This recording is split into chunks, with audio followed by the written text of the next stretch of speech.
അപ്പോൾ pros and poetry ക്ലാസ്സിൽ ഇന്ന് എടുക്കാൻ പോകുന്നത് ചാൾസ് ലാംബിന്റെ ഡ്രീം ചിൽഡ്രൻ എ റെവറി എന്നുള്ള എസ്സേ ആണ്.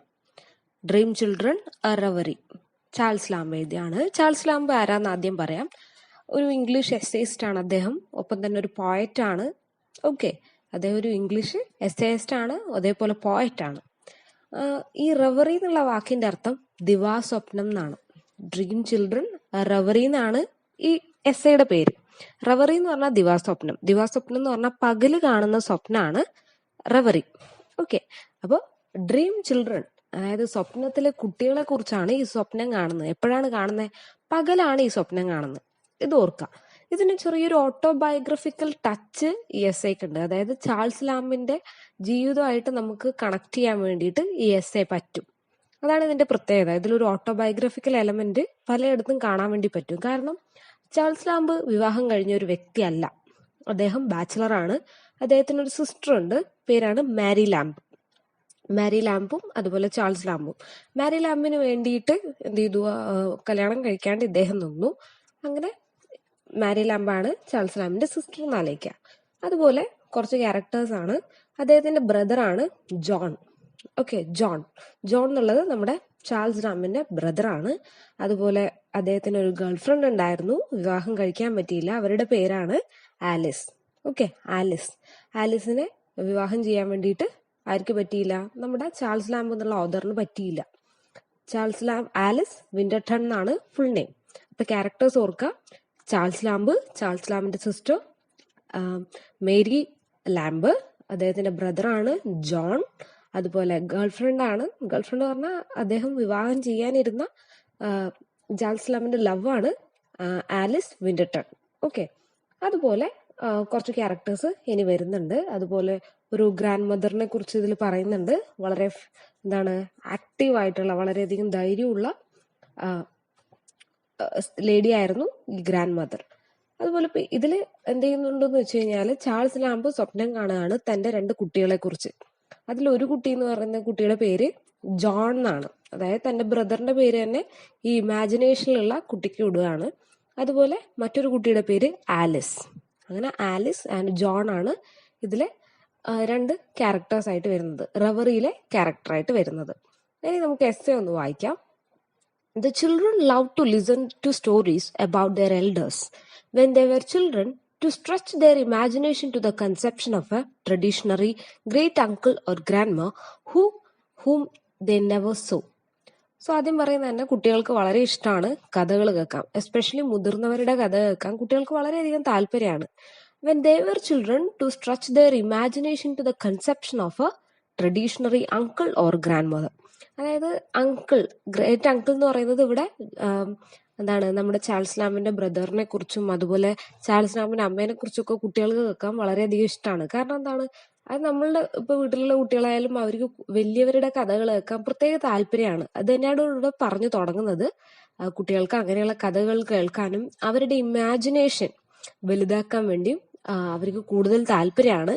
അതായത് അവർ ഇന്നേ വരെ കാണാത്ത ആൾക്കാരെ കുറിച്ച് കേൾക്കുന്നതിൽ പ്രത്യേകിച്ച് ഇപ്പൊ മരിച്ചുപോയ ഗ്രാൻഡ് മദർ, ഗ്രേറ്റ് അങ്കിൾ, ഇവരെ കുറിച്ചൊക്കെ കേൾക്കാൻ പ്രത്യേക താല്പര്യമാണ്. It was in the spirit that my little once crept about me the other evening to hear about their great grandmother Field, who lived in a great house in Norfolk, 100 times bigger than which they live in 100 times bigger than that in which they and Papa lived. അതായത് ഇവരുടെ grand mother ആണ് ആര്? Great grand mother ആണ് field എന്ന് പറയുന്ന great grand mother. അവരെ കുറിച്ചാണ് ഇന്നത്തെ കഥ പറയാൻ പോകുന്നത്. ഈവനിങ്ങിൽ കുട്ടികൾക്ക് കൂടുതൽ താല്പര്യം തോന്നി ആരെ കുറിച്ച് കേൾക്കാൻ? ഗ്രേറ്റ് ഗ്രാൻഡ് മദർ ഫീൽഡിനെ കുറിച്ച്. അപ്പൊ ഗ്രേറ്റ് ഗ്രാൻഡ് മദർ ജീവിച്ചിരുന്നത് ഒരു വലിയ വീട്ടിലാണ്. Lived in a great house. നോർഫോക്കിലെ വലിയൊരു വീട്ടിലാണ് ഈ ഗ്രേറ്റ് ഗ്രാൻഡ് മദർ ആയിട്ടുള്ള ഫീൽഡ് ജീവിച്ചുകൊണ്ടിരുന്നത്. അതായത് ഇപ്പൊ ആ കുട്ടികളുടെ അച്ഛനും നിൽക്കുന്ന വീടിനേക്കാൾ എത്രയോ വലുതാണ്, ഒരു 100 times ബിഗർ ആണ് ആ ലേഡി താമസിച്ചിരുന്ന വീട്. which had been the scene, so at least it was generally believed in the part of the country, on a tragic incident which they had lately become familiar with from the ballad of children in the wood. certain it is the whole story of the children, and their cruel uncle was to be seen fairly carved out in wood upon the chimney piece of a great hall. The whole story down to the ruby red breast, till a foolish rich person pulled it down to set up a marble one modern invention to its stead, with no story upon it. അപ്പോൾ ഇവിടെ പറയുന്നത് ആ field എന്ന് പറയുന്ന great grand mother ജീവിച്ചിരുന്ന വലിയൊരു വീട്ടിലാണ്. മാത്രമല്ല ആ ഓണർ, ആ വീട് എന്ന് പറയുന്നത് ആ ലേഡീന്റെ ആയിരുന്നില്ല. ഫീൽഡ് എന്ന് പറയുന്ന ഗ്രേറ്റ് ഗ്രാൻഡ് മദറിന്റെ വീടായിരുന്നില്ല. അവർ താമസിച്ചുകൊണ്ടിരുന്ന ആ വലിയ വീട് അത് വേറൊരാളുടെ ആയിരുന്നു, വേറൊരു പ്രഭുവിന്റെ വീടായിരുന്നു. അവരെന്ത് ചെയ്തു കൊടുത്തു, ചാർജ് ആ വീടിന്റെ കീപ്പറായിട്ട് നിർത്തുകയായിരുന്നു ഈ ലേഡിയെ. മനസ്സിലായല്ലോ, ആ വീട്ടിലൊരു ജോലിക്കാരിയായിരുന്നു. ആ വീട് നോക്കാൻ വേണ്ടി ഏൽപ്പിച്ചിരിക്കുകയായിരുന്നു ഫീൽഡിനെ. അപ്പോൾ ഫീൽഡ് എന്ത് ചെയ്തു, വർഷങ്ങൾക്ക് ശേഷം മരിക്കുകയുണ്ടായി. അപ്പൊ എന്ത് ചെയ്തു, ഓൾഡ് ഓർണമെന്റ്സ്, അതായത് ഓൾഡ് ഓർണമെന്റ്സ് പറഞ്ഞാൽ വീട്ടിലെ അലങ്കാരങ്ങളൊക്കെ, ആ പഴയ അലങ്കാരങ്ങളൊക്കെ അവിടുന്ന് മാറ്റി. എന്നിട്ടോ അവര് വേറൊരു വീട് സെറ്റപ്പ് ചെയ്ത് വെച്ചു. ആരാണ്, ഈ ലോർഡ്, ആ വീടിന്റെ ഉടമ അവിടെ ഉണ്ടായിരുന്ന വസ്തുക്കളൊക്കെ പുതിയ വീട്ടിലേക്ക് മാറ്റി ആ വീട് ഉപേക്ഷിച്ചു. അങ്ങനെയാണ് പറയുന്നത്. അപ്പോൾ ജോൺ, അതിൽ 2 കുട്ടികളില്ലേ, അതിലൊരു കുട്ടി ഇതോർത്ത് ചിരിച്ചു. കാരണം എന്താണ്, ഈ പുതിയ വീട്ടിലേക്ക് പഴയ വസ്തുക്കൾ കൊണ്ടുപോകുന്നതിനെ കുറിച്ച് ഓർത്തു. അപ്പൊ ഈ കഥ കേട്ടപ്പോൾ ഇവർക്ക് തോന്നിയത്, ഈ കഥകളുടെ ഒരു റിലേഷൻ ഇവർ നാടൻ കഥകളില്ലേ, നമ്മൾ കുട്ടികളിരിക്കുമ്പോൾ നമുക്ക് പറഞ്ഞു തരുന്ന കഥകളായിട്ട് എന്തോ ബന്ധമുള്ളതായിട്ട് ഇവർക്ക് തോന്നി, കുട്ടികൾക്ക്. അങ്ങനെ അവർ ചിരിക്കാനും തുടങ്ങി. അങ്ങനെ ആ ലേഡിയെ കുറിച്ച് ഓരോ കാര്യങ്ങളായിട്ട് ഇവിടെ പറഞ്ഞു പോവാണ്. ആ ലേഡി വളരെ മതപരമായിട്ടും ഒക്കെ തന്നെ വളരെ നല്ലൊരു സ്ത്രീയായിരുന്നു. മാത്രമല്ല അവിടെയുള്ള ആൾക്കാർക്കൊക്കെ അതിന് ആ വീടിന്റെ ഉടമയല്ലെങ്കിലും ആൾക്കാർക്ക് കൂടുതൽ താല്പര്യമായിരുന്നു എന്നും പറയാണ്. ഇതിന്റെ ഇടയിൽ ആലിസിനെ കുറിച്ച് പറയാണ്. കുട്ടികളോട് ഇങ്ങനെ കഥ പറയുമ്പോൾ ആലിസ് അവിടെ അതിലൊരു കുട്ടിയാണ് ആലിസ്. അതായത് കുട്ടികളിൽ 2 കുട്ടികളുണ്ടല്ലോ, അതിൽ ഒരു കുട്ടിയുടെ പേര് ജോൺ, അതായത് നമ്മുടെ ഓദറിന്റെ ബ്രദറിന്റെ പേര് തന്നെയാണ് ഈ ഇമാജിനേഷനിലുള്ള കുട്ടികൾക്കും കൊടുത്തിട്ടുള്ളത്. മറ്റേ കുട്ടി ആലിസ്. അപ്പൊ ആലിസ് ഒന്ന് നോക്കി കഥ കേട്ടോണ്ടിരിക്കെ അങ്ങനെ ഗ്രേറ്റ് മദറിനെ കുറിച്ചൊക്കെ പറയുമ്പോൾ, ഗ്രേറ്റ് ഗ്രാൻഡ് മദറിനെ കുറിച്ചൊക്കെ പറയുമ്പോൾ അവർ വളരെയധികം ആകാംക്ഷയോടെ കേട്ടോണ്ടിരിക്കുകയാണ്. How beloved and respected by everybody, though she was not indeed the mistress of this great house, but had only the charge of it. And yet some respects she have been said to be mistress of it too, committed to her by the owner, who preferred living in a newer and more fashionable mansion, which he had purchased somewhere in the adjoining country. അപ്പൊ ആ വീടിന്റെ ഉടമയല്ലെങ്കിലും ആ വീടിനെ വളരെയധികം നല്ല രീതിയിലാണ് grand mother field നോക്കിയിരുന്നത്. മാത്രമല്ല എല്ലാവർക്കും വളരെയധികം താല്പര്യവും ബിലവഡും ഒപ്പം തന്നെ റെസ്പെക്റ്റഡ് ലേഡി ആയിരുന്നു. മാത്രമല്ല എന്താണ്, ആ വീടിന്റെ ഓണർ അല്ലെങ്കിൽ പോലും ആ വീടിനെ എന്താണ് വളരെയധികം കമ്മിറ്റഡ് ആയിരുന്നു തന്റെ ഓണറുമായിട്ട്. അതായത് ആ വീടിന്റെ ഉടമയോട് വളരെയധികം സ്നേഹത്തിലും ബഹുമാനത്തോടെയാണ് പെരുമാറിയിരുന്നത്. പിന്നീട് അതിന്റെ ഓണർ എന്ത് ചെയ്തു, പുതിയൊരു വീട് വെച്ച് താമസിക്കാനൊക്കെ താല്പര്യപ്പെട്ട് അങ്ങനെ ആ കൺട്രിയുടെ തന്നെ വേറൊരു ഭാഗത്തേക്കായിട്ട് പോയി. But still she lived in it a manner as if he had been her own, and kept up the dignity of the great house in a sort while she lived, which afterward came to decay and was nearly pulled down, and all its ornaments stripped and carried away to the owner to other house, where they were set up and looked at as awkward as if someone were to carry away all tomes they had to be seen lately at the abbey, and they stick them up in a lady's glit drawing room. എന്നിട്ട് ഇവിടെ പറയാണ്, അങ്ങനെ ആ വീട് പഴകിക്കൊണ്ട് വരികയാണ്. അപ്പൊ എന്ത് ചെയ്തു, ഓണർ ആ വീട്ടിലെ സാധനങ്ങളൊക്കെ എടുത്തിട്ട് തന്റെ പുതിയ വീട്ടിലേക്ക് മാറ്റി. അതായത് നമ്മൾ പഴയ കുഴിമാടത്തിലത്തെ വസ്തുക്കൾ പുതിയ കുഴിമാടത്തിൽ വെക്കുന്ന പോലെ അങ്ങനെയാണ് കുട്ടികൾക്ക് തോന്നിയത് ഇത് കണ്ടിട്ട്, ഇത് പറഞ്ഞു കേട്ടപ്പോൾ. അതുപോലെ തന്നെ എന്നിട്ടും ആ ലേഡി ആ പഴയ വീട്ടിൽ തന്നെ നിന്നു. അതായത് ആ ഗ്രേറ്റ് ഗ്രാൻഡ് മദർ ആ വീട്ടിൽ തന്നെ താമസിക്കാൻ വേണ്ടി തുടങ്ങി. അത് വീട് ഇങ്ങനെ പൊളിഞ്ഞു വീഴാറായ അവസ്ഥയിലായിരുന്നു.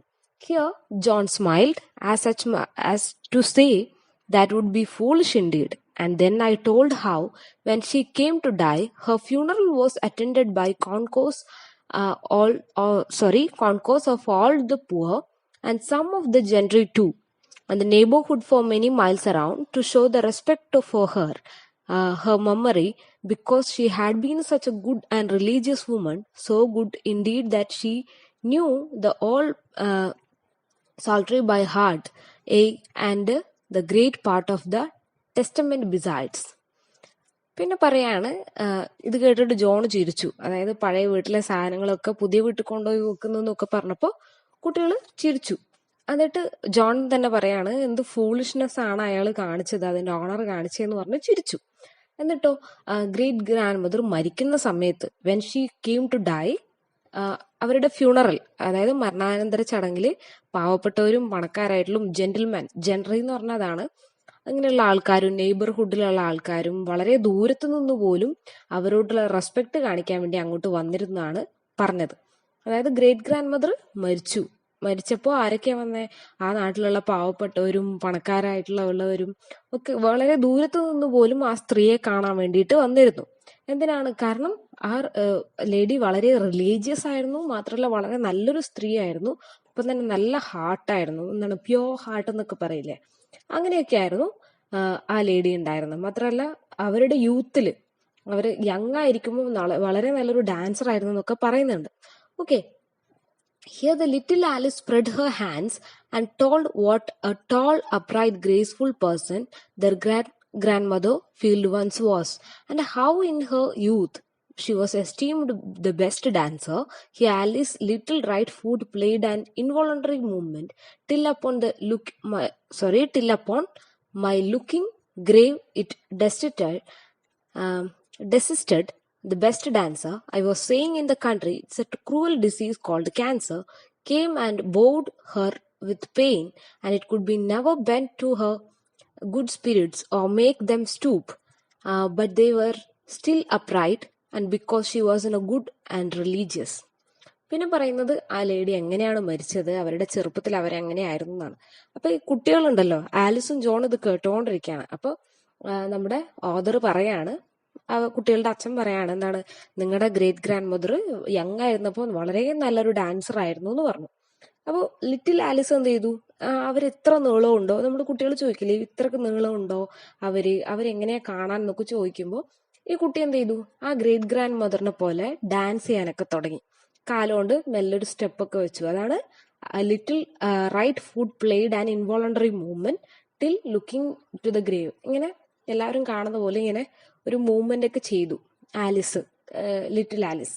എന്നിട്ട് പറഞ്ഞു എങ്ങനെയാണ് ഗ്രേറ്റ് ഗ്രാൻഡ് മദർ മരിച്ചതെന്നാണ് പറയുന്നത്.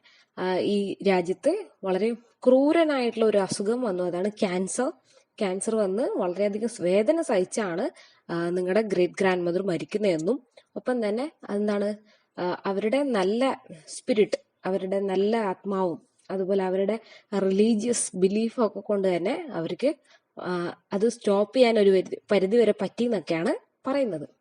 Then I told how she was used to sleep by herself in a lone chamber because the great lone house, and how she believed in the apparition of two infants wants to be seen at midnight gliding down the great staircase near where she slept, but she said those innocents would do her no harm, and how frightened I used to be, though in those days my heart made to sleep with me because I was never half so religious as she is, and yet I never saw the infants. അപ്പോൾ ആ വലിയ വീട്ടിൽ ഒറ്റക്കാണ് നമ്മുടെ ഈ lady താമസിക്കുന്നത്, അല്ലെ, great grand mother താമസിക്കുന്ന ആ വലിയ വീട്ടില് ഒറ്റക്കാണ്. അപ്പോൾ അവര് പറയാറുണ്ട്, ഈ നമ്മുടെ ഓദർ ചെറുതായിരുന്നപ്പോ കുട്ടികൾ എന്ത് ചെയ്തിരുന്നു, അവിടെ രണ്ട് ചെറിയ കുട്ടികൾ ഇങ്ങനെ സ്റ്റെയർ കേസിൽ, അവരുടെ എന്താണ് പ്രേതമായിരിക്കാം, അല്ലെങ്കിൽ അങ്ങനെ രണ്ട് കുട്ടികൾ അവിടെ സ്റ്റെയർ കേസിൽ ഇങ്ങനെ നിരന്ന് കളിക്കാന്ന് പറയില്ലേ, സ്റ്റെയർ കേസിന്റെ പിടിയിൽ ഇങ്ങനെ വലിഞ്ഞ് താഴോട്ട് വരുന്ന അങ്ങനെ കളിക്കുന്നതായിട്ട് കണ്ടിട്ടുണ്ടെന്ന് പറഞ്ഞു. അതായത് രാത്രിയിൽ ആ ഒറ്റക്കുള്ള വീട്ടിൽ രണ്ട് കുട്ടികൾ കളിക്കുന്നതായിട്ട് ഈ ലേഡി കണ്ടിട്ടുണ്ടെന്ന് നമ്മുടെ ചാൾസ് ലാമ്പിനോട് പറഞ്ഞിട്ടുണ്ടായിരുന്നു എന്നാണ് പറയുന്നത്. അപ്പോൾ ഇദ്ദേഹം ചെറുതായിരുന്നപ്പോൾ ഇതൊക്കെ കേൾക്കുമ്പോൾ വളരെ പേടിയായിരുന്നു. എങ്ങനെയാണ് ഇങ്ങനെയൊക്കെ ഉള്ള സ്ഥലത്ത് ജീവിക്കാന്ന് ഗ്രേറ്റ് ഗ്രാൻഡ് മദറിനെ കുറിച്ച് ആലോചിച്ച് ഇവർ വളരെയധികം പേടിച്ചിരുന്നു. പക്ഷെ ഗ്രേറ്റ് ഗ്രാൻഡ് മദർ എന്താണ്, വളരെ റിലീജിയസ് ആണ്, മാത്രമല്ല വളരെ കറേജിയസ് ആണ്, സ്ട്രോങ് ആണ്. അവർക്ക് അങ്ങനത്തെ പേടിയൊന്നുമില്ല, പ്രേതത്തിലോ ഭൂതത്തിലോ ഒന്നും വിശ്വാസമില്ലാത്തതുകൊണ്ട് അവർ പറഞ്ഞു ആ ഇന്നസെന്റ് ആയിട്ടുള്ള കുട്ടികൾ എന്നെ ഒന്നും ചെയ്യില്ല എന്നാണ് ഗ്രേറ്റ് ഗ്രാൻഡ് മദർ മറുപടി കൊടുത്തത്. പക്ഷേ നമ്മുടെ ഓദർ ആ കാലത്ത് വളരെയധികം പേടിച്ചിരുന്നു. മാത്രമല്ല അവര് ആ വീട്ടിൽ പോയി കഴിഞ്ഞാൽ താമസിച്ചിരുന്നത് അവരുടെ വേലക്കാരുടെ കൂടെയായിരുന്നു കിടന്നിരുന്നത്. മനസ്സിലായല്ലോ? അതായത് അത്രക്ക് പേടിയായിരുന്നു നമ്മുടെ ഓദറിന്. പക്ഷെ നമ്മുടെ ഗ്രേറ്റ് ഗ്രാൻഡ് മദറിന് അങ്ങനത്തെ പേടിയൊന്നും ഉണ്ടായിരുന്നില്ല. Here John expanded all his eyebrows and tried to look courageous.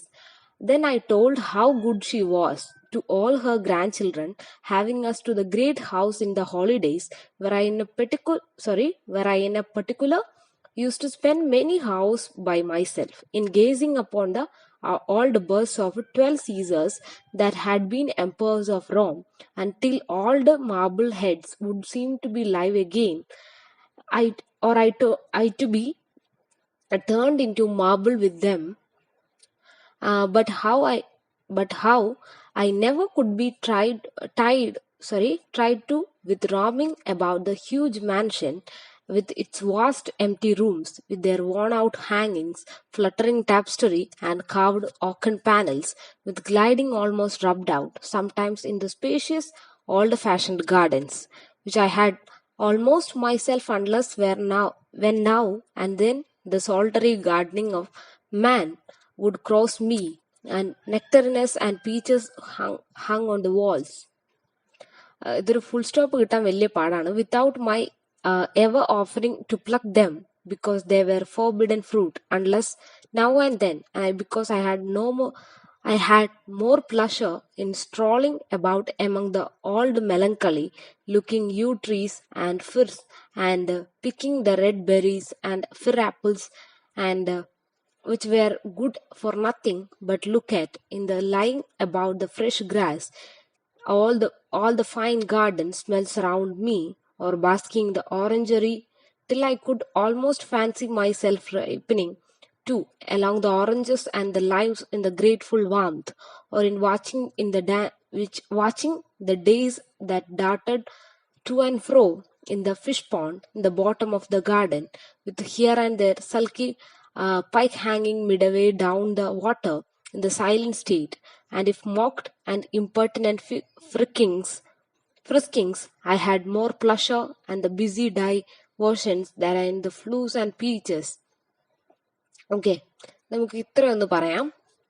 Great grand mother പറയായിരുന്നു അവിടെ എന്താണ് കുട്ടികളെ രാത്രി കാണാറുണ്ട്, അവര് സ്റ്റെയർ കേസിൽ നിരന്ന് കളിക്കുന്നത് കാണാറുണ്ട് എന്നൊക്കെ പറഞ്ഞു. ഇത് കേട്ടപ്പോ നമ്മുടെ ഓദർ ഒന്ന് എന്താണ് ഭയന്നിട്ട് വേലക്കാരിയുടെ കൂടെയാണ് കിടന്നിരുന്നതെന്നും പറഞ്ഞു. ആ സമയത്ത് ഈ കുട്ടികളിൽ ഒരാളാണ് ജോൺ. ജോൺ എന്ത് ചെയ്തു? എനിക്ക് വളരെയധികം ധൈര്യമാണ്, ഞാൻ പേടിക്കൊന്നുമില്ല എന്നുള്ള രീതിയിൽ ഒന്ന് കണ്ണൊക്കെ ഇങ്ങനെ തുറന്ന് ഇരുന്നു. ഓക്കെ, കുട്ടികൾ അങ്ങനെയല്ലേ, കഥ കേൾക്കുമ്പോൾ എനിക്ക് പേടിയൊന്നുമില്ല എന്നുള്ള രീതിയിൽ കുട്ടികൾ ഇരുന്നു. അതുപോലെ ഹോളിഡേയ്സിൽ ലീവ് കിട്ടുന്ന സമയങ്ങളിലൊക്കെ നമ്മുടെ ഓദർ ഈ സ്ഥലത്ത് പോയിരുന്നു. എവിടെയാണ്? നമ്മുടെ ഈ വലിയ ഹൗസിൽ ഗ്രേറ്റ് ഗ്രാൻഡ് മദറിന്റെ അടുത്ത് പോയിരുന്നു. അവിടെ വലിയ ഗാർഡനും അതുപോലെ നിറയെ ഫ്രൂട്ട്സും ഒക്കെയുള്ള ഒരു സ്ഥലമായിരുന്നു അത്. കാണാൻ വളരെ ഭംഗിയുള്ള ഒരുപാട് എംപ്റ്റി റൂംസ് ഉള്ള, ഈ ലേഡി ഒറ്റയ്ക്കല്ലേ താമസം, അതുകൊണ്ട് തന്നെ ഒരുപാട് റൂംസ്, അടച്ചിട്ട റൂംസും അതുപോലെ കർട്ടൈൻസും ഇങ്ങനെയുള്ള കാര്യങ്ങളൊക്കെ കാണാൻ വേണ്ടി പറ്റി. അതുപോലെ വലിയ ഹ്യൂജ് മാൻഷൻ, എംപ്റ്റി റൂംസ്, അതുപോലെ വോൺ ഔട്ട് പഴകിയ കർട്ടൈൻസ്, അതുപോലെ അവിടെയുള്ള വസ്തുക്കള്, അതുപോലെ മരത്തിൽ കൊത്തിവെച്ച വസ്തുക്കള്, ഇങ്ങനെ തുടങ്ങിയ ഒരുപാട് വസ്തുക്കൾ അവിടെയുണ്ട്. ഒരുപാട് സ്പേഷ്യസ് ആണ്, വളരെയധികം സ്ഥലമുള്ള, ഒപ്പം തന്നെ വളരെ ഓൾഡ് ഫാഷൻഡ് ആയിട്ടുള്ള ഗാർഡൻ ഒക്കെയാണ് അവിടെ കാണാൻ വേണ്ടി പറ്റുന്നത്. അപ്പോൾ ഗാർഡനിൽ പോകുമ്പോൾ അവിടെ ഒരുപാട് മരങ്ങൾ ഉണ്ടായിരുന്നു, പീച്ചസും ബെറീസും തുടങ്ങി ഒരുപാട് മരങ്ങളൊക്കെ ഉണ്ടായിരുന്നു. അപ്പോൾ പഴയ ഒരു നൊസ്റ്റാൾജിക് ഫീൽ ഇവിടെ നമ്മുടെ ഓദർ ഓർത്തെടുക്കാണ്. ഓക്കെ, കുട്ടികളോട് പറയാണ്, ഞാൻ ഇന്നതൊക്കെ കണ്ടിരുന്നു, ഇങ്ങനെയാണ് അവിടെ ഉണ്ടായിരുന്നതെന്നൊക്കെ പറയാണ്. അങ്ങനെ പറഞ്ഞുകൊണ്ടിരിക്കുക അവിടെ പഴങ്ങളൊക്കെ, മരത്തിൽ ഒരുപാട് പഴങ്ങളുണ്ട്, ആപ്പിൾസ് ഉണ്ടാവും, റെഡ് ബെറീസ് ഉണ്ടാവും. പക്ഷെ ഒന്നും തന്നെ നമ്മുടെ ഓദർ പറിച്ചിരുന്നില്ല എന്നാണ് പറയുന്നത്. കാരണം അതിനെ പറഞ്ഞിരുന്നത് ഫോർബിഡൻ ഫ്രൂട്ട്സ് എന്നാണ്, വിലക്കപ്പെട്ട കനികളായിട്ടാണ് കരുതിയിരുന്നത്. കാരണം എന്താന്ന് വെച്ച് കഴിഞ്ഞാല് അത് ഇവരുടെ സ്വന്തം അല്ലല്ലോ. അതായത് ആ ലേഡി, ആ ഗ്രേറ്റ് ഗ്രാൻഡ് മദറിനെ അവിടെ നോക്കാൻ ഏൽപ്പിച്ചതാണ്. അപ്പൊ നമ്മളിപ്പോ ഒരു വാടക വീട്ടിലാണെങ്കിൽ അവിടുത്തെ വസ്തുക്കളൊന്നും നമ്മൾ എടുക്കാൻ പാടില്ല, അതുപോലെ ഇവരും തൊടാൻ പാടില്ലായിരുന്നു. അങ്ങനെ നമ്മുടെ ഓതർ ഇതൊന്നും ടച്ച് ചെയ്യാനൊന്നും പോയിരുന്നില്ല എന്നാണ് പറയുന്നത്. മാത്രമല്ല അവിടെയുള്ള താഴെ വീണ് കിടന്നിരുന്ന ഫ്രൂട്ട്സ് മാത്രം പെറുക്കുമായിരുന്നു. അത് ഒന്നിനും യൂസ്ഫുൾ അല്ല, എന്നാലും അതൊക്കെ പെറുക്കി എടുത്തിരുന്നു എന്നാണ് പറയുന്നത്. എസ്പെഷ്യലി ഇങ്ങനെയുള്ള ആപ്പിൾസ്, ഇതൊക്കെ താഴെ വീണ് ഉണങ്ങിപ്പോയതൊക്കെ പെറുക്കിയിരുന്നു എന്നാണ് പറയുന്നത്. പിന്നെ പറയുന്നത് ഈ സമയത്ത് ജോൺ എന്ത് ചെയ്തിട്ടുണ്ടായിരുന്നു, ജോൺ ഒരു കിലോ മുന്തിരി അവിടുന്ന് പൊട്ടിച്ച് കയ്യിൽ വെച്ചിരുന്നു. അതെന്ത് ചെയ്തു, ജോൺ എന്ന് പറയുന്ന കുട്ടി, അച്ഛൻ ഇങ്ങനെ പറയുമ്പോൾ ആ കുട്ടി എന്ത് ചെയ്തു, ആ ഫ്രൂട്ട്സ് കയ്യിലുണ്ടായിരുന്നത് അവിടെ തന്നെ എടുത്തു വെച്ചു. അതായത് കുട്ടികളോട് പറയുമ്പോൾ കുട്ടികൾ ജോൺ എവിടെ നിന്നോ എടുത്ത ഫ്രൂട്ട്സ് ആണ്, ആ ഫ്രൂട്ട്സിനെ അങ്ങനെ തന്നെ പ്ലേറ്റിൽ തിരിച്ചു വെച്ചു. പിന്നെ ഇവിടെ പറയുന്നത് ഇദ്ദേഹത്തിന്റെ ബ്രദറിനെ കുറിച്ചാണ്. Alice he had mediated dividing with her and both seemed willing in relinquishing the present as irrelevant. Then somewhat the heightened tone I told how though the great-grandmother Field loved her grandchildren, yet in a special manner she might be said to love their uncle John and John Lamb because he was so handsome and spirited a youth and a king and rest of us. പിന്നെ പറയാണ്, Alice ഈ പഴങ്ങൾ എടുക്കുന്നൊക്കെ കണ്ട് അവര് എന്ത് ചെയ്തു, പരസ്പരം വീതിച്ചെടുത്ത് കഴിച്ചുകൊണ്ടിരിക്കുകയാണ്. അപ്പോൾ എന്ത് ചെയ്തു, നമ്മളെ ഓതർ ചാൾസ് ലാംബ് തന്റെ മക്കളോട് പറയാണ് തന്റെ ഗ്രേറ്റ് ഗ്രാൻഡ് മദർ എങ്ങനെയായിരുന്നു കുട്ടികളെ സ്നേഹിച്ചിരുന്നത്, തന്റെ ഗ്രാൻഡ് ചിൽഡ്രനെ എത്രത്തോളാണ്, അതായത് നമ്മുടെ ഫീൽഡ് എന്നുള്ള ക്യാരക്ടർ എത്രത്തോളാണ് തന്റെ ഗ്രാൻഡ് ചിൽഡ്രനെ പേരക്കുട്ടികളെ ഇഷ്ടപ്പെട്ടിരുന്നതെന്നൊക്കെ പറയാണ്. അത് കഴിഞ്ഞിട്ട് നമ്മുടെ ഓതർ പറയാണ്, ഇവരുടെ അങ്കിൾ, ഈ കുട്ടികളുടെ അങ്കിൾ ജോൺ എന്ന് പറയുന്നത്, കുട്ടികളിൽ ഒരാൾ ജോൺ ഉണ്ട്, ഇവിടെ വലിയ ജോണിനെ കുറിച്ചാണ് പറയുന്നത്. ജോൺ വളരെയധികം ഹാൻഡ്സം ആയിരുന്നു, ഒപ്പം തന്നെ വളരെയധികം സ്പിരിറ്റഡ്, മീൻസ് വളരെയധികം യങ്ങും ഹാൻഡ്സും വളരെ സുന്ദരനായിട്ടുള്ള അങ്കിളായിരുന്നു ഉണ്ടായിരുന്നത്. മാത്രമല്ല അവന് വളരെയധികം റൈഡിങ്, ഹണ്ടിങ് ഇതൊക്കെ വളരെയധികം താല്പര്യമുള്ള വ്യക്തിയായിരുന്നു എന്നും പറയാണ്. പിന്നെ ജോണിനെ കുറിച്ച് പറഞ്ഞു തുടങ്ങുകയാണ്. അപ്പൊ ജോണിനെ കുറിച്ച് പറയുന്നു, അതിനു മുമ്പ് ചാൾസ് ലാംബ് ഒരു ലെയിം ഫൂട്ടഡ് ബോയ് ആയിരുന്നു. ലെയിം ഫൂട്ടഡ് എന്ന് പറഞ്ഞാൽ മുടന്തനായിട്ടുള്ള ഒരു വ്യക്തിയായിരുന്നു നമ്മുടെ ഓതർ, ഈ കുട്ടികളോട് സംസാരിക്കുന്ന അവരുടെ അച്ഛൻ. അപ്പൊ അദ്ദേഹത്തിന് മുടന്തായതുകൊണ്ട് തന്നെ ചെറുപ്പത്തില് ഇദ്ദേഹത്തിന്റെ കാര്യങ്ങൾ നോക്കിയിരുന്നതും എടുത്ത് നടന്നിരുന്നതും ഒക്കെ ജോൺ ലാംബ് ആയിരുന്നു. ജോൺ ലാംബാണ് ഇദ്ദേഹത്തിന്റെ കാര്യങ്ങളൊക്കെ നോക്കിയിരുന്നത്. അതുകൊണ്ട് തന്നെ ഇദ്ദേഹത്തിന് ഒരു പ്രത്യേക താല്പര്യമൊക്കെ ഉണ്ടായിരുന്നു. പിന്നെ കുറച്ചു നാളുകൾക്ക് ശേഷം എന്ത് ചെയ്തു, നമ്മുടെ ജോൺ ലാംബ് മരിക്കേണ്ടായി. അപ്പൊ ജോൺ ലാംബ് മരിച്ചിട്ട് 1 മണിക്കൂർ പോലും ആയിട്ടുണ്ടായിരുന്നില്ല. അപ്പോഴത്തേക്കും നമ്മുടെ ഓതറിന് ഫീൽ ചെയ്തത് ഇദ്ദേഹം മരിച്ചിട്ട് ഒരുപാട് നേരമായി. അതിനൊരു വലിയൊരു വിഷമം ഇദ്ദേഹത്തിന്റെ ഉള്ളിൽ ഹോണ്ട് ചെയ്യാൻ വേണ്ടി തുടങ്ങി. ആ ഡെത്ത് ഇദ്ദേഹത്തെ ഒരുപാട് ബാധിച്ചു. കാരണം നമ്മുടെ പ്രിയപ്പെട്ട നമ്മുടെ എപ്പോഴും എടുത്ത് നടക്കുന്ന വയ്യാത്തൊരു കുട്ടിക്ക് ഒരുപാട് പ്രോത്സാഹനമൊക്കെ കൊടുത്തിരുന്ന ജോൺ ലാംബ് പോയപ്പോൾ ഇദ്ദേഹത്തിന് വളരെയധികം ഒറ്റപ്പെടലും വല്ലാത്തൊരു ഫീലിംഗ് ഒക്കെ തോന്നി. കരയണോ ചിരിക്കണോ എന്താ ചെയ്യണ്ടേന്ന് അറിയാൻ പറ്റാത്തൊരവസ്ഥയിലായിപ്പോയി നമ്മുടെ ഓതർ എന്ന് പറയുന്ന വ്യക്തി. അങ്കിൾ ജോൺ ഉണ്ടായിരുന്നെങ്കിൽ എത്ര നല്ലതായിരുന്നു എന്നൊക്കെ പറഞ്ഞ് ആ വിഷമവും, അതുപോലെ അനിയനും ചേട്ടനും എപ്പോഴും അടിയുണ്ടാക്കുമല്ലോ, അതുപോലെ ഇവർക്കും പരസ്പരം അടിയുണ്ടാക്കണം എന്നും ആ കൈൻഡ്നെസ് ഫീൽ ചെയ്യണമെന്നൊക്കെ പരസ്പരം തോന്നി. അതിനുശേഷം ഇവരെന്ത് ചെയ്തു, ഇവരുടെ അമ്മയെ കുറിച്ച് പറയാൻ തുടങ്ങി, അതായത് ആലിസിനെ കുറിച്ച് പറയാൻ തുടങ്ങി. അപ്പൊ ആലിസിനെ കുറിച്ച് പറയുമ്പോൾ തനിക്ക് കിട്ടിയതിൽ വെച്ച് ഏറ്റവും നല്ലൊരു സുഹൃത്തായിരുന്നു, ഒപ്പം തന്നെ വളരെയധികം ബ്യൂട്ടിഫുൾ ആയിരുന്നുള്ള, തന്നെ അത്രയും സ്നേഹിച്ചിരുന്ന ആളായിരുന്നു ആലിസ് വിൻഡർടൺ എന്നൊക്കെ നമ്മുടെ ഓതർ പറയാൻ തുടങ്ങുകയാണ് കുട്ടികളോട്. അങ്ങനെ എത്രത്തോളം കഷ്ടതയിലാണ് തന്റെ ആലിസിനെ സ്വന്തമാക്കിയതെന്നും ഒക്കെ പറയാണ്. അപ്പൊ അവിടെ ഇരുന്ന കുട്ടികളിലെ ആലിസ്, 2 കുട്ടികളിലെ ആലിസ് എന്നുള്ള പെൺകുട്ടി നോക്കിയിട്ട് ഓതർ, ആ കുട്ടികളുടെ അച്ഛനായിട്ടുള്ള ഓതർ പറയാണ്, ആ കണ്ണുകളിൽ, ആ കുട്ടി ആലിസിന്റെ കണ്ണുകളിൽ തന്റെ ആലിസിന്റെ കണ്ണിന്റെ ആ ഒരു രൂപവും ആ മുടിയും ഒക്കെ ഫീൽ ചെയ്യാൻ വേണ്ടി തുടങ്ങി. അപ്പൊ ഇങ്ങനെ പറഞ്ഞുകൊണ്ടിരിക്കെ ആ കുട്ടികളെ ഇദ്ദേഹത്തിന്റെ കണ്ണിൽ നിന്ന് മറയാൻ തുടങ്ങി. അതായത് സ്വപ്നമാണല്ലോ, ഇത് മൊത്തം ഒരു ദിവാസ്വപ്നമാണല്ലോ. അപ്പൊ ഈ കണ്ട സ്വപ്നത്തിൽ നിന്നും അദ്ദേഹം ഉണരുകയാണ്. അതായത് ഈ കുട്ടികൾ പുറകോട്ട് പോവുകയാണ്, അതായത് ആ കുട്ടികൾ തന്റെ കണ്ണിൽ നിന്നും മാഞ്ഞു പോവുകയാണെന്ന് ഓതർ പറയാണ്. എന്നിട്ട് ആ കുട്ടികൾ പറയാണ്, we are not of Alice nor of thee nor we are children at all.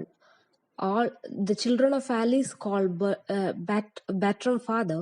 We are nothing less than nothing and dreams. We are only might have been and must wait upon the tedious shores of Latin miles and ages before we have existence and a name. And immediately awaking, I found myself quietly seated in a bachelor armchair. I had fallen asleep with faithful Bridget unchanged by my side, but John Lamb, James Elia was gone for ever. അപ്പോൾ ഇവിടെ പിന്നെ പറയുന്നത് last ഇദ്ദേഹം കണ്ണു തുറക്കാൻ പോകുന്ന ഒരു ഫീലിലേക്ക് വരികയാണ്. അതായത് യാഥാർത്ഥ്യത്തിലേക്ക് തിരിച്ചു വരികയാണ്. നമ്മൾ സ്വപ്നത്തിൽ കണ്ട കാര്യങ്ങൾ പെട്ടെന്ന് ഫേഡായി പോകുന്ന പോലെ ഒരു ഫീൽ ഉണ്ടാവില്ലേ, അതേ ഫീലിംഗ് ഇദ്ദേഹത്തിന് ഫീൽ ചെയ്യാണ്. അപ്പൊ ഈ സ്വപ്നത്തിലെ കുട്ടികൾ പറയാണ്, ഞങ്ങള് ആലിസിന്റെ കുട്ടികളല്ല, വി ആർ നോട്ട് ആലിസ് നോർദി, നിങ്ങളുടെയോ ആലിസിന്റെയോ കുട്ടികളല്ല ഞങ്ങൾ കുട്ടികളെ അല്ല. പിന്നെ പറയുന്നത് എന്താണ്, അങ്ങനെ പറയാണ്, ആലിസിന്റെ കുട്ടികളല്ല, ആലിസിന്റെ കുട്ടികളെ ബാട്രം ആണ് ഫാദർ, ഞങ്ങളല്ല, വി ആർ നത്തിങ്, ഞങ്ങൾ ഒന്നുമല്ല, ലെസ് ദാൻ നത്തിങ്, ഒന്നുമല്ലാത്തതിനും താഴെയാണ്, മാത്രമല്ല ഞങ്ങൾ സ്വപ്നങ്ങളാണെന്ന് പറഞ്ഞിട്ട് ആ കുട്ടികൾ ഫെയ്ഡ് ആവുകയാണ്. ഇങ്ങനെ പറഞ്ഞ് കുട്ടികൾ ആ സ്വപ്നത്തിൽ നിന്നും പോയി. അപ്പൊ പെട്ടെന്ന് കണ്ണു തുറന്ന നമ്മുടെ ഓതർ, അതായത് ചാൾസ് ലാംബ്, തന്റെ ബാച്ചിലർ ആം ചെയർ എന്ന് പറയുമ്പോൾ ഓർക്കുക, അദ്ദേഹം ഇപ്പോഴും ബാച്ചിലർ ആണെന്ന് കാണിക്കാൻ വേണ്ടിയിട്ടാണ് ആ ആം ചെയർ എന്നുള്ള വാക്ക് ബാച്ചിലർ ആം ചെയർ എന്ന് പറയുന്നത്. സോ ബാച്ചിലർ ആം ചെയർ നിന്നും ഞെട്ടി ഉണരുകയും സ്വയം തിരിച്ചറിയാണ്, ഞാൻ ഉറങ്ങുകയായിരുന്നു, മാത്രമല്ല ഇവിടെ ഒരു മാറ്റവും തന്നെ സംഭവിച്ചിട്ടില്ല, ഞാൻ ഉറക്കത്തിലേക്ക് വീഴുകയായിരുന്നു ഉണ്ടായിരുന്നതെന്ന് പറഞ്ഞിട്ട് ഇത് തീരുകയാണ്. സോ ഇതിൽ ഓൾ ടോട്ടൽ പറയുന്നത് വെച്ച് കഴിഞ്ഞാൽ കുറച്ച് സീക്വൻസ് ആയിട്ട് ഓർത്തു വെക്കുക എളുപ്പത്തിന്. കുറച്ച് ലോങ് എസ്സേ ആണ്. ഡ്രീം ചിൽഡ്രൻ എന്ന് പറയുന്നത് ഒരു ഡേ ഡ്രീമിന്റെ സ്റ്റോറിയാണ് പറയുന്നത്. ഡ്രീം ചിൽഡ്രൻ ഡേ ഡ്രീം എന്ന് വേണമെങ്കിൽ പറയാം. ഇതില് ചാൾസ് ലാംബ് തനിക്ക് ഉണ്ടാവാൻ പോകുന്ന, ഇല്ലെങ്കിൽ ഉണ്ടായേക്കാവുന്ന രണ്ട് കുട്ടികൾ, ആലിസും ജോണും, ഇങ്ങനെയുള്ള രണ്ട് കുട്ടികളോട് തന്റെ ഗ്രേറ്റ് ഗ്രാൻഡ് മദറിനെ കുറിച്ച്, ആ കുട്ടികളുടെ മുതുമുത്തശ്ശിയെ കുറിച്ച് കഥ പറഞ്ഞു കൊടുക്കുകയാണ്. മുത്തശ്ശി എങ്ങനെയായിരുന്നു, എവിടെയായിരുന്നു താമസിച്ചിരുന്നത്, അവരെത്ര റിലീജിയസ് ആയിരുന്നു, അവരെത്രത്തോളം കൈൻഡ് ആയിരുന്നു എന്ന് പറയാണ്. വലിയ വീട്ടിലാണ് താമസിച്ചത്, അവിടെ ഒറ്റയ്ക്കായിരുന്നു താമസിച്ചിരുന്നത്, അവർ പല പ്രേത സ്വപ്നങ്ങളും കണ്ടിരുന്നെങ്കിലും പേടിച്ചിരുന്നില്ല. പക്ഷെ നമ്മുടെ ഓദർ, ഈ കുട്ടികളുടെ അച്ഛനായിട്ടുള്ള, ഡ്രീമിൽ ഈ കുട്ടികളുടെ അച്ഛനായിട്ടുള്ള വ്യക്തി ഒരുപാട് പേടിച്ചിരുന്നു എന്നും ഒക്കെ പറയണം. അതിനുശേഷം പിന്നീട് അവിടുത്തെ ഫ്രൂട്ട്സ് ഗാർഡനിലൊക്കെ പോയി കഴിഞ്ഞാൽ ഒന്നും തന്നെ ഇദ്ദേഹം ടച്ച് ചെയ്തിരുന്നില്ല, കാരണം അത് അവരുടേതായിരുന്നില്ല. അതുകൊണ്ട് തന്നെ പിന്നെ അതിനുശേഷം പറയുന്നത് ഇവരുടെ അമ്മയെ കുറിച്ചാണ്, ജോണിനെ കുറിച്ചാണ്, ഇദ്ദേഹത്തിന്റെ ബ്രദറിനെ കുറിച്ച്, ഇവരുടെ കുട്ടികളുടെ അങ്കിളിനെ കുറിച്ച്. എന്ത് ചെയ്യുന്നു, ജോൺ വളരെ നല്ലൊരു വ്യക്തിയായിരുന്നു, ഇദ്ദേഹത്തിന് വയ്യാണ്ടിരുന്നപ്പോൾ എടുത്തു നടന്നതും ഒക്കെ ഇതാണ്. പെട്ടെന്നുണ്ടായ മരണം എന്ത് ചെയ്തു, ഇവർക്ക് ഒരുപാട് വിഷമം ഉണ്ടാക്കിയെന്നും അതിൽ നിന്നും കരകയറാൻ ഒരുപാട് നേരെടുത്തെന്നും. പിന്നീട് പറയുന്നത് ഇവരുടെ അമ്മയെക്കുറിച്ചാണ്. അമ്മയെ പോലെയാണ് അവിടെ മുമ്പിലിരിക്കുന്ന കുട്ടിയെ കാണുന്നതെന്നും ഒരുപാട് കഷ്ടപ്പെട്ടിട്ടാണ് തന്റെ പ്രണയിനിയെ സ്വന്തമാക്കിയെന്നൊക്കെ പറയുന്നുണ്ട്. ലാസ്റ്റ് കുട്ടികള് മാഞ്ഞു പോവുകയാണ് സ്വപ്നത്തിൽ നിന്നും. അതിന്റെ അർത്ഥം എന്താ, കുട്ടികള് ഇമാജിനറി ആയിരുന്നു, ഇദ്ദേഹത്തിന്റെ സ്വപ്നത്തിലായിരുന്നു ആ കുട്ടികളും കുട്ടികളോട് കഥ പറയുന്നതൊക്കെ ആയിട്ടുള്ള ഫീൽ ഉണ്ടായിരുന്നതെന്നാണ് പറയുന്നത്. ഇതാണ് നമ്മുടെ എസ്സേ. ഓക്കെ, ഒന്ന് നന്നായിട്ട് വായിക്കുക, അപ്പൊ എല്ലാവർക്കും നന്നായിട്ട് മനസ്സിലാവും.